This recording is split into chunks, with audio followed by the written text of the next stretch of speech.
Boa noite, já é boa noite, né? Já passou das 6. Ok, como já foram feitas as apresentações, e como vocês podem ver, vou ficar aqui no púlpito, fica mais fácil. Qual que é a ideia dessa palestra hoje? O que eu queria mostrar para vocês é um entremeio aí entre o técnico e essa parte mais divertida relacionada a jogos. Então, eu queria trazer alguma coisa que fosse relacionado a trapaças em jogos, que é algo que provavelmente o pessoal que está aqui deve jogar, né? Levanta a mão aí quem joga algum tipo de jogo online ou algum tipo de jogo competitivo. Todo mundo, né? Eu ia falar assim, levanta a mão quem joga. Todo mundo joga, né? Mas jogo online ou competitivo, tipo CSGO, tipo Dota, tipo Overwatch, né? E a ideia era o seguinte, como a gente está sempre envolvido nesse cenário de jogos, o que teria relacionado a esse cenário de jogos e também o cenário de computação e de segurança da informação? Então esse daí é o título da minha palestra, né, que é Trapaceando como um Cavalheiro, utilização de hardware hacking para cheating, né, para trapaça em jogos. Vamos passar para a próxima. Como eu já fui apresentado, né, então sou professor, coordenador da Unicivil, eu tenho algumas pós-graduações que eu coordeno, né, de ethical hacking e de forense computacional agora. E antes de tudo eu quero começar dando um disclaimer. Pessoal, a ideia aqui não é promover nenhum tipo de cheating de jogos, né? A ideia não é influenciar vocês a utilizar nenhum tipo de trapaça em jogo. A minha ideia é simplesmente mostrar que essas ferramentas elas servem como de maneira educacional para que vocês consigam entender meandros da computação, entender meandros da eletrônica. É um projeto divertido, desde que você não use, logicamente, para irritar o coleguinha do lado, né, ou o coleguinha que está jogando junto com você. Então, não é para incentivar a trapaça em jogos, é para mostrar para vocês algumas trapaças, como elas funcionam, e possivelmente para o pessoal que vai trabalhar na área já sabe como funcionam os cheats relacionados a hardware e talvez criar implementações de segurança contra essas trapaças baseadas em hardware, beleza? Vamos para o próximo aí. Bom, gente, eu vou começar do mais básico e vou avançando para cenários mais técnicos e mais profissionais. Bom, tem muito fã da Nintendo aí? Levanta a mão aí. Bastante, né? Bom, o último videogame da Nintendo, o Nintendo Switch, vocês sabem que ele tem um recurso onde você pode utilizar os amiibos, né? Os amiibos são aqueles colecionáveis que tem informações dentro do bonequinho, onde se você chega a aproximar o bonequinho no Joy-Con do seu Nintendo Switch, você ganha um bônus dependendo do jogo. Então tem lá 3 bonequinhos relacionados ao novo jogo do Zelda, né? Então, ao novo Zelda, quando você aproxima o bonequinho do Link lá no jogo do Zelda, você vai ganhar ali umas box, né, umas caixas, ou um companion, ou alguma coisa do tipo. Qual que é a ideia aqui? Apesar de ser muito bonitinho, colecionável e ser extremamente caro aqui para o Brasil, né? Vocês, fãs da Nintendo, sabem o quanto custa um colecionável desses amiibos aí, né? Tem alguns que são raríssimos e bem caros, né? Apesar de tudo isso, de ser bem bonitinho, a questão é o seguinte, cada colecionável desses tem uma tag de RFID dentro. E essa tag é aquele padrão ali que está escrito, é o NTag 215. Acontece que esse NTag 215 ele pode ser utilizado ou pode ser comprado tanto na China quanto no Mercado Livre. E olha o preço de 10 NTags ali embaixo. Então você paga aí R$25 em 10 NTags. Junto com um software para celular, um aplicativo para celular chamado de Tagmo, você consegue gravar as UIDs de cada amiibo que você quiser ou que você tiver para dentro dessa tag. Então, quer dizer, você não precisa de fato do amiibo, né? Você pode simplesmente copiar a tag, a UID desse amiibo, passar para a sua tag de RFID e ter toda a coleção possível e necessária de amiibos para poder usar nos seus jogos. Então, algo que você teria que gastar e desembolsar milhares de reais, você consegue fazer com R$25 e um celular que leia e que escreva em RFID, né? Então, pessoal, esse é o primeiro conceito de hardware hacking, né, relacionado a ferramentas que você pode utilizar para conseguir modificações ou conseguir benefícios em jogos eletrônicos. Passando para o próximo, aí é bem legal também. Alguém já ouviu falar de HackRF? O Lucas já ouviu, eu sei, Lucas. Bom, para quem nunca ouviu falar de HackRF, é um dispositivo de SDR, de rádio definido por software, que é tanto transmissor quanto receptor de ondas de rádio. Ele tem uma frequência ali, uma range de frequência que vai ali dos 15 kHz até 6 GHz. Então percebam que é basicamente toda a range de operação que a gente tem para dispositivos eletrônicos, ele meio que compreende toda essa range. Então tudo que a gente tem de transmissão de radiofrequência hoje está mais ou menos compreendido nessa range aí de 15 kHz até 6 GHz, né? Inclusive Wi-Fi, inclusive Bluetooth, inclusive GSM, né? 3G, 4G, está tudo compreendido aí. O que acontece aí? Uma outra coisa que está compreendido nessa range de frequências é o GPS. Então o GPS emite sinais numa determinada frequência, né?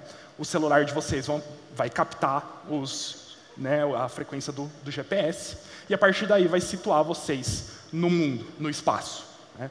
O que eu faço aí, e o que está exemplificado nesse GIF que está passando, é que eu consigo, com o meu HackRF, gerar um satélite de GPS falso. Gerando um satélite de GPS falso, eu mando coordenadas falsas para o celular. Isso faz com que o meu celular entenda que eu estou em outro lugar do mundo. Então, o que você poderia fazer com isso? Você poderia talvez, sei lá, ajudar um cara com tornozeleira eletrônica a fugir da polícia? Talvez, né? Você pode, sei lá, espufar uma carga roubada de caminhão, né? Talvez. Mas o que você realmente quer fazer? Você quer roubar no Pokémon GO, é óbvio. Né? Você obviamente quer roubar no Pokémon GO. Por quê? Porque, cara, o Pokéstop que era mais perto de casa ficava 1 km. Mas nunca que eu vou andar 1 km para rodar aquele negocinho. Tipo, nunca.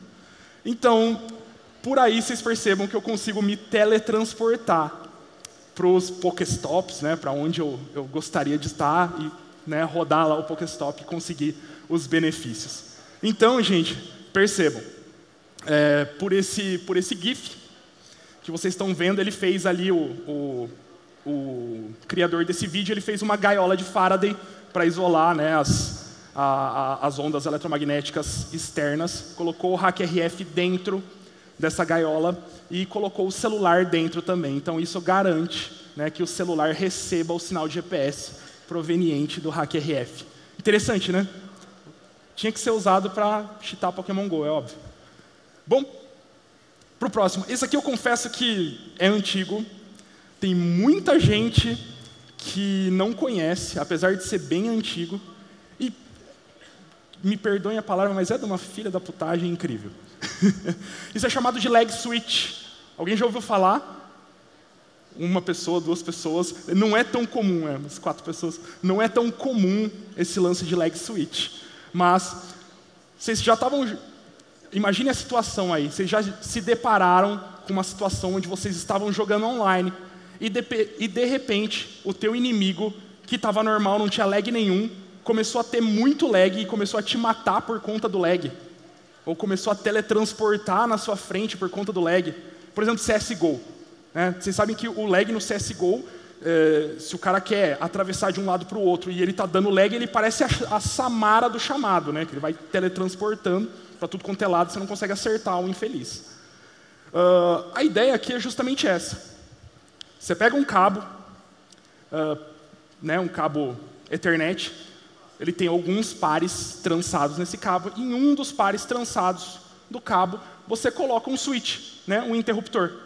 A partir do momento que você aperta aquele switch, ele vai abrir o contato, né, normalmente aberto, normalmente fechado, vai depender do que você quer fazer.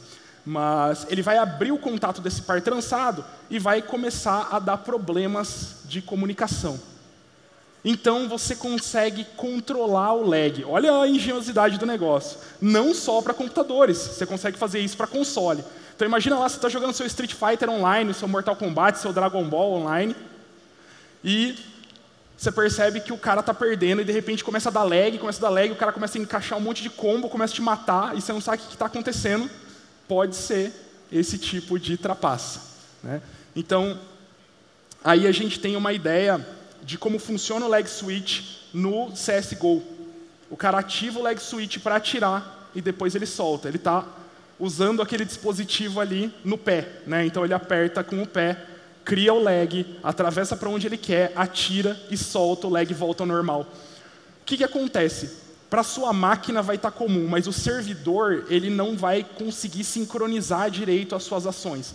Então pode ser que nessa falta de sincronia com o servidor, você consiga acertar os usuários, acertar os inimigos com mais facilidade, porque os inimigos não vão se mover, porque você não tem dados atualizados dos inimigos.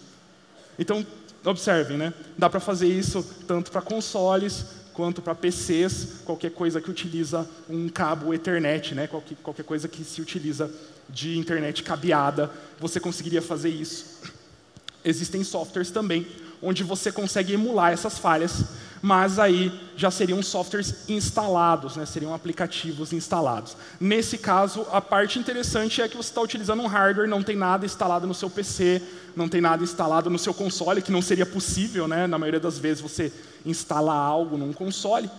Então, acontece que esse tipo de trapaça de hardware se torna, na maioria das vezes, imperceptível para mecanismos de anti-trapaça.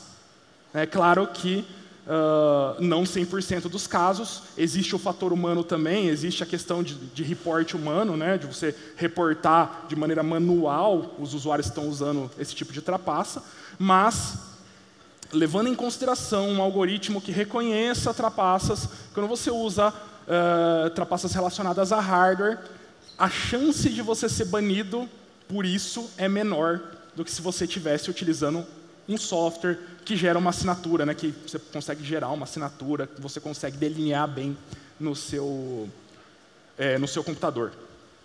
A outra coisa legal é que você consegue fazer esse tipo de trapaça num console, algo que você não teria capacidade de instalar programas maliciosos, por exemplo, né? E dependendo da situação, agora que a gente tem também streaming de jogos, essa situação talvez se aplique a streaming de jogos. Eu vou ter outras trapaças que se aplicam a streaming de jogos também. Vou mostrar para vocês daqui para frente. Bom, só uma questão. Percebam ali aquele controle de Xbox. Aquele controle está modificado e ele tem ali um botãozinho, né, um push button preto, não sei se dá para ver direito. E o cara, enquanto ele está segurando, a hora que ele quer ativar o leg switching, ele simplesmente aperta esse botãozinho extra que ele colocou, passou uma rede cabeada no controle do Xbox ali, né? E a hora que ele quer ativar isso, ele simplesmente aperta esse botão. É incrível porque é uma trapaça antiga, relativamente antiga, e esses dias atrás eu vi updates, atualizações de jogos como Fortnite, né? Fizeram atualizações para tentar coibir esse tipo de trapaça. Então, mesmo jogos novos, atualizados, sofrem com esse tipo de trapaça, porque é difícil você identificar o usuário que está usando esse leg switch intencionalmente ou o usuário que simplesmente tem uma rede ruim, né? Que tem uma rede que está tendo muito lag, que está travando, ou que tem problemas de conexão, ou que tem perda de pacotes, né? Então, fica bem inviável de se reconhecer esse tipo de ação. Vamos lá? Pessoal, isso aí é legal, me gerou uma CVE, inclusive. Não necessariamente é para isso que é aplicado, não é somente aplicado para hacking em jogos. Isso aí é chamado de Ghost Touch. É digamos que é um problema nos painéis de touchscreen, né? Um problema na captação do touchscreen, onde quando você gera uma determinada frequência com um gerador de funções e você usa ali uma placa de fenolite, uma placa de cobre como antena, a interferência eletromagnética gerada, né, numa frequência específica, ela cria distorções no seu touchscreen. Para que é usado comumente Para que é usado comumente? Deixa eu dar um play aqui enquanto... Vamos lá? Dar um play enquanto eu vou explicando. Para que é comumente usado isso? Tem ataques onde, vamos supor que você tem o seu celular Android e você tem um pop-up onde você tem que apertar sim ou não. Esse ataque é utilizado, por exemplo, para que você aperte o não e o touchscreen reconheça o sim. Então ele faz um fake no touchscreen. Então você apertou não, mas o touchscreen reconheceu como sim e clicou no sim. Esse é um ataque viável, pesquisadores chineses desenvolveram. É relativamente recente, houve uma palestra sobre isso, se não me engano, na última DEFCON. Né? Então, não foi, vamos lá. Beleza, agora foi. Então vocês vão perceber que o meu touchscreen está mostrando o número 5. Quando eu colocar o dedo ali, ele vai mostrar 1 relativo a um dedo, né? Relacionado a um dedo. Vou colocar 2, né? Mostra os 2 dedos. Daqui a pouco, aquele InstruStar ali é um osciloscópio e gerador de funções. E daqui a pouco eu vou começar a gerar uma função, vou começar a gerar uma frequência, né? E vou colocar o plug ali, o jacaré, o jack, na placa de fenolite. Ela vai agir como uma antena e vai começar a gerar uma interferência eletromagnética. Percebam, estou gerando. Olha o que acontece agora. Então perceberam? Ele está oscilando entre clicar e não clicar. Daí eu falei, pô, tem um monte de software aí que é de autoclicker. Né? Vocês já jogaram Clicker Hero, por exemplo? Ou algum jogo relacionado, onde você tem que clicar milhares de vezes para matar os bichinhos. Daí eu falei assim, por que não tentar fazer um clickbot baseado em hardware? Então foi daí que saiu a ideia. Então eu consigo, simplesmente colocando o dedo, sem precisar clicar, eu consigo clicar centenas de vezes, né, só com o dedo em cima da tela. E ele vai fazer vai alternar entre clicar e não clicar por conta da interferência eletromagnética que é gerada. Daqui a pouquinho, passando ali, eu vou mostrar o Clicker Hero, que demora um pouquinho o vídeo. Mas aí eu vou pro... Aí, ó. Olha lá, pessoal. Beleza. Bom, vai demorar um pouco. Mostro para vocês numa próxima oportunidade. Mas a ideia é simplesmente você clicar e ele disparar, né, vários cliques ao mesmo tempo. Então, existem possibilidades, né? Dá para fazer bastante coisa relacionada a hardware. Né? Ó, cliquei uma vez. Estão vendo que só um clique. Agora, gerando. Então, só com o dedo em cima, né, vai clicando centenas de vezes. É um macro de clique, né? Um clickbot. Beleza. Próximo. Pô, esse daí é bem legal. A ideia aqui é o seguinte. Eu programei um LDR junto com o meu Tense, fazendo um ataque de bad USB, né? Um ataque onde eu simulo um teclado. Alguém já ouviu falar de Rubber Duck aqui?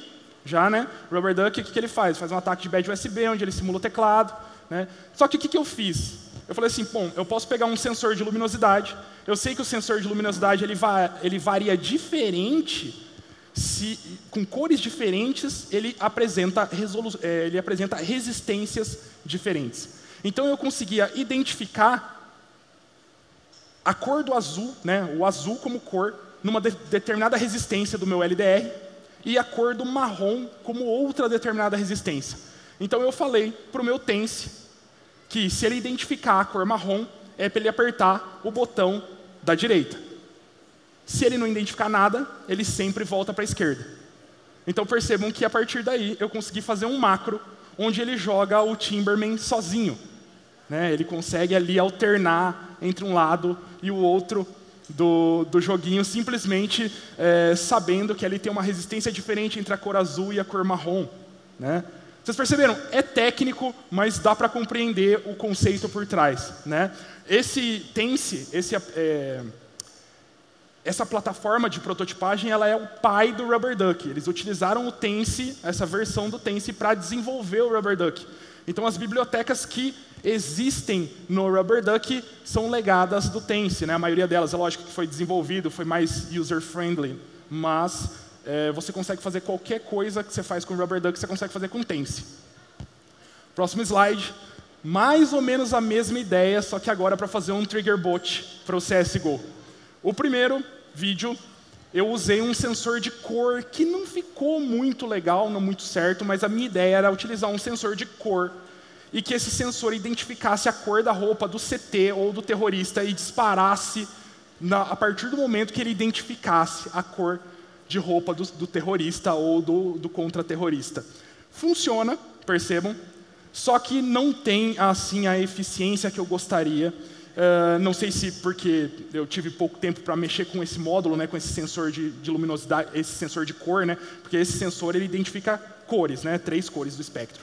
Então, percebam aí que quando eu chego perto de alguns terroristas, às vezes ele dispara também, né? E ele está programado para disparar só para os contra-terroristas. A outra questão é o seguinte, eu configurei ali, eu estou com uma Scout, né? com um rifle, e eu configurei no segundo vídeo para que vai ter um sinal azul, e quando esse sinal mude de azul para vermelho, ele dispare. E eu fiz isso para ele disparar com uma agilidade sobre-humana. Então eu coloquei a agilidade mais rápida do mapa, a velocidade mais rápida do mapa, e vocês vão perceber que ele não erra nenhum alvo, né? Então, a partir do momento que o alvo está azul, virou vermelho, ele dispara. Só que vocês percebam que a velocidade é absurda. Percebam ali que eu estou colocando, se não me engano, são 25 milissegundos. Ou 15 milissegundos. É uma coisa assim absurda para um ser humano. O ser humano não consegue clicar nessa velocidade. O seu cérebro, ele demora mais para processar essa informação. Então, ó, percebam aí. Então está vermelho. A hora que ficar azul, ele dispara. Disparou. Vocês perceberam a velocidade que flica o azul? Olha lá. Ó. Tem vezes que não dá nem para ver o azul. É muito rápido. A gente simplesmente não consegue fazer isso. Um ser humano comum, nenhum profissional, nenhum pró consegue chegar nesse nível, porque é humanamente impossível você chegar nesse nível, né? Só uma máquina conseguiria fazer isso. Então isso é um trigger bot baseado em hardware, né? Uma ideia aí de trapaça baseada em hardware. Claro que isso pode ser extrapolado para milhares de outros projetos, né? Vai da criatividade de quem está desenvolvendo. Próximo. Isso aí é um compensador de recuo para uma AK-47. Então vocês sabem que quando você atira de jogos de tiro, né, FPS, você geralmente tem que fazer o recuo da arma, né, desenhar o recuo da arma com o mouse para que todos os tiros saiam na mesma posição.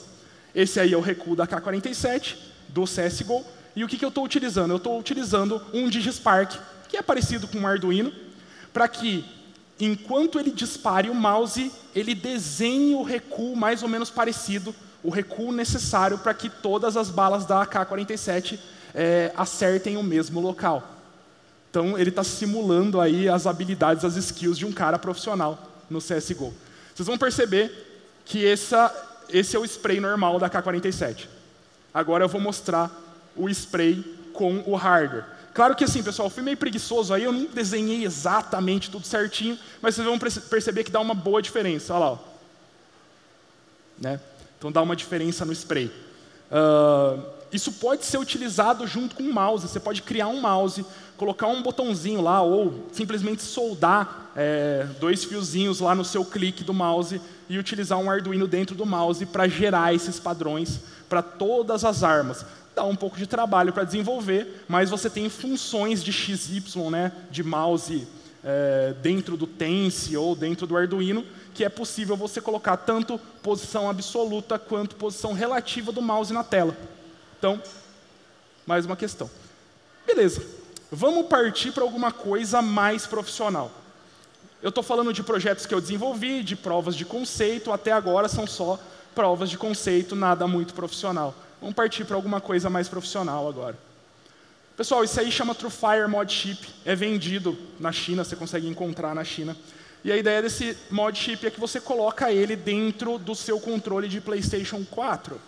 Você coloca ele dentro, ele vai fazer ali um contato tipo sanduíche. Né? Vocês percebam que é uma PCB Flex, né? Então é uma placa de circuito impresso flexível. Você coloca ela dentro do seu controle. E a partir daí, ela te traz benefícios que não seriam possíveis se você não tivesse essa placa. Então, você consegue jogar online com esquemas de rapid fire, você consegue criar macros diferentes para jogar, e isso te dá enormes resultados, enorme vantagem contra os outros jogadores. Uma parte complexa disso é que, em um jogo profissional, por exemplo, em um campeonato profissional que é baseado em console, por exemplo, como é que você tem certeza de que os usuários, os competidores, não estão utilizando um chip modificado dentro do controle? Né? Existe alguma auditoria desses controles? Ou de teclado, ou de mouse? A gente vai chegar nisso. Né? Então percebam aí, várias opções. Essa opção de drop shot, ele atira e volta. Tem opções de fast reload, ele usa glitches do jogo para fazer fast reload. entre outras opções, né? Então, isso é vendido, é comercialmente vendido, né? Você consegue achar, você não precisa montar nem criar do zero. Beleza, apertei o botão errado. Próximo.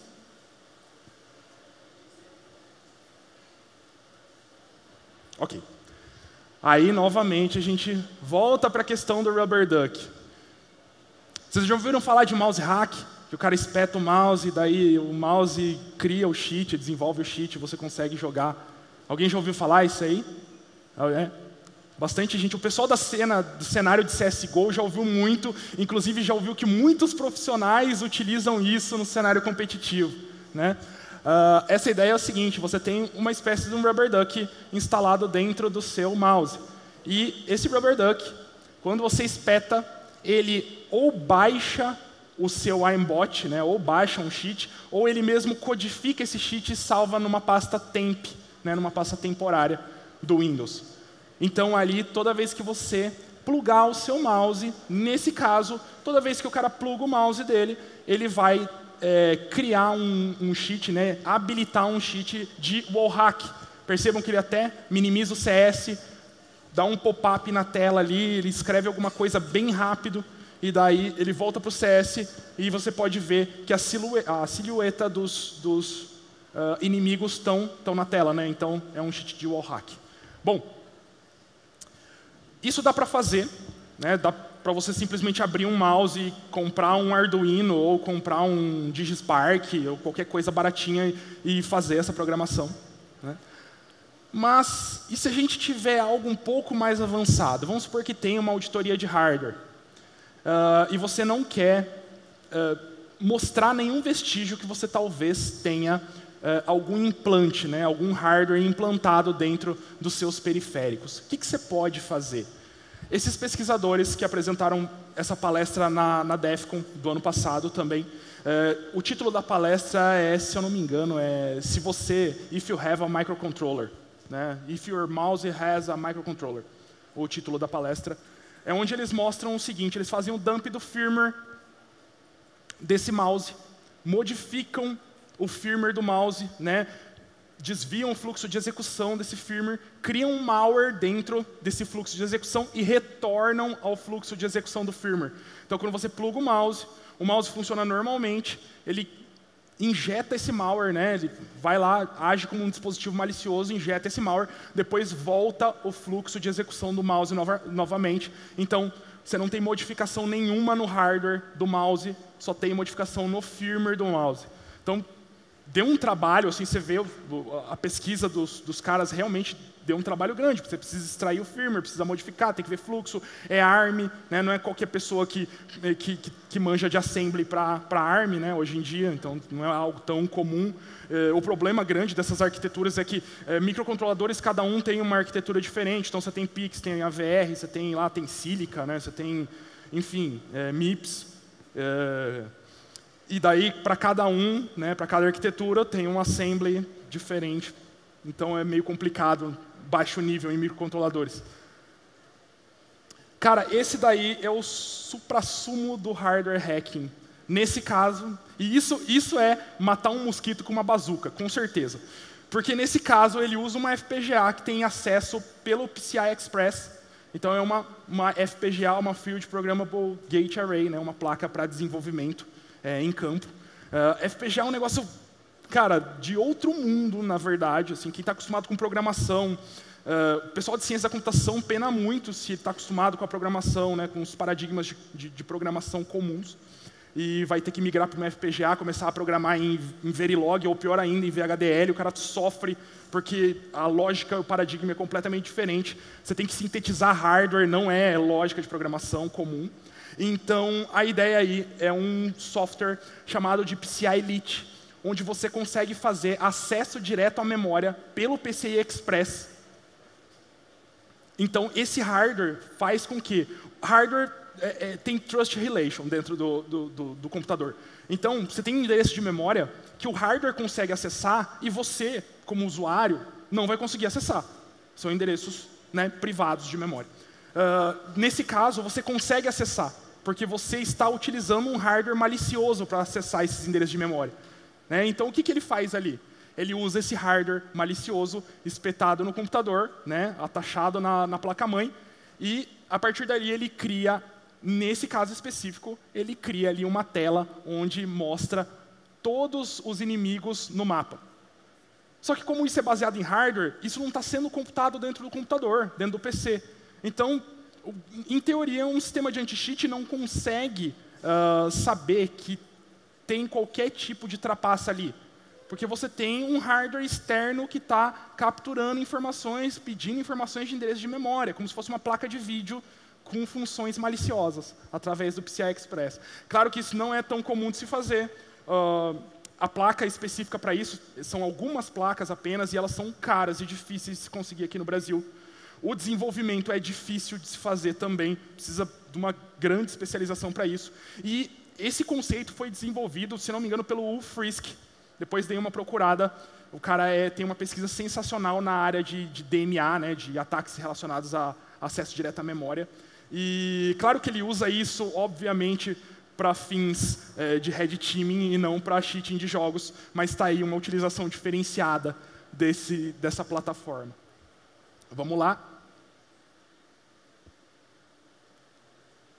Beleza. Mais uma ideia de como a gente pode cheatar consoles, ou como a gente pode trapacear em celulares, enfim, em coisas que não são computador, que você não tem permissão de escrever ou permissão de desenvolver software e fazer o upload de software. Aí a gente tem dois exemplos. O exemplo ali do Switch, ele está no último Zelda também, na última versão do Zelda, onde tem um minigame no Zelda que você pega uma bola de neve e você tem que acertar uns pinos lá para ganhar dinheiro, para farmar dinheiro. O que ele faz aí é que o pessoal que desenvolveu essa trapaça, eles se ligaram que tem um controle que você consegue utilizar no Switch, e eles conseguiram fazer engenharia reversa desse controle, e eles utilizam um projeto público para fazer o Tense simular esse controle.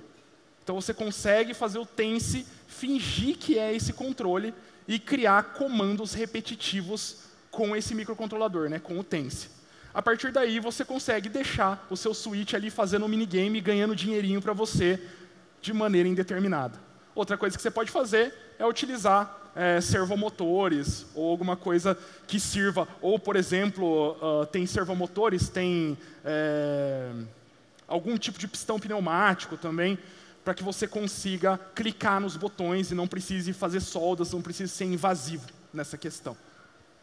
Ali, esse é o caso também daquele cheating do PS Vita que está ali. Beleza, gente. Isso aí a gente mudou para outro nível que... Vamos pensar um pouco fora da caixa. Tá, a gente está falando de jogos eletrônicos, a gente está falando de trapaça em jogos eletrônicos, né, no cenário de esportes, mas e outros tipos de trapaça física? E jogos de carta? Por exemplo, poker, por exemplo, 21. Né? Esse projeto é chamado de Rayman e é um projeto de inteligência artificial, de visão computacional, que serve para contar as cartas do 21. Então ele faz a contagem de cartas e te dá sugestões da próxima jogada. Ele serve também para jogos de poker. Ele foi desenvolvido, esse aí é o desenvolvedor, e ele consegue saber exatamente quais são as cartas que já saíram e quais são as cartas que ainda estão por vir. E também ele pode prever, através de um algoritmo, se você precisa pedir mais uma carta, se você precisa parar, ou o que você tem que fazer no jogo de 21. Cara, você imagina isso num cassino. Né? Você imagina isso rodando dentro de um Raspberry Pi, né? e uma mini câmera, uma microcâmera, onde você consiga fazer a filmagem em tempo real, né? Fazer o filme em tempo real, e ter um feedback de uma máquina em tempo real. Isso ainda não acontece hoje por conta do poder computacional, mas em pouquíssimo tempo vai ser possível. Então, interessante, né, pessoal? Fora do cenário de esportes, né? Fora do cenário de games, mas ainda assim no cenário de games, né? Porque jogos de carta são cenários de games. Agora pensa, você não precisa estar num cassino, você pode estar jogando ali poker pela internet, colocar uma câmerazinha ali para fazer a contagem. Né? Tem essa vertente também. Vamos lá. Então, finalmente, a questão de dificultar o uso de hardware hacking em cenários competitivos. O que a gente pode fazer? Hoje em dia, em cenários competitivos, você não tem uma política rígida de segurança de periféricos. Os usuários, né, os jogadores, os players, eles têm cada um o seu periférico, cada um joga com um periférico que quer, que gosta, e esses periféricos, na maioria das vezes, não sofrem a necessária auditoria.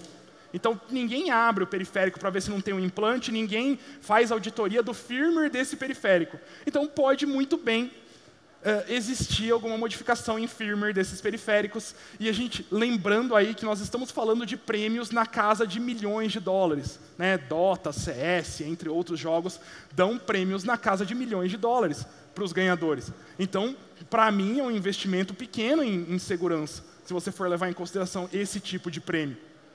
Então, claro que a gente precisa de políticas mais rígidas relacionadas ao desenvolvimento de torneios físicos em LAN de jogos de esporte, né, de jogos online. Bom, pessoal, o que eu queria com essa palestra era mostrar um pouquinho dessa coletânea de hardwares físicos, né, de cheats, de trapaças físicas que eu coletei ao longo desses últimos meses fazendo essa pesquisa. Né, a ideia era mostrar para vocês e talvez trazer alguma coisa que vocês não tivessem ainda conhecimento ou que vocês ainda não tivessem visto, né, relacionado a essa área de trapaças físicas em jogos. Beleza, pessoal? Eu agradeço muito pela participação de vocês.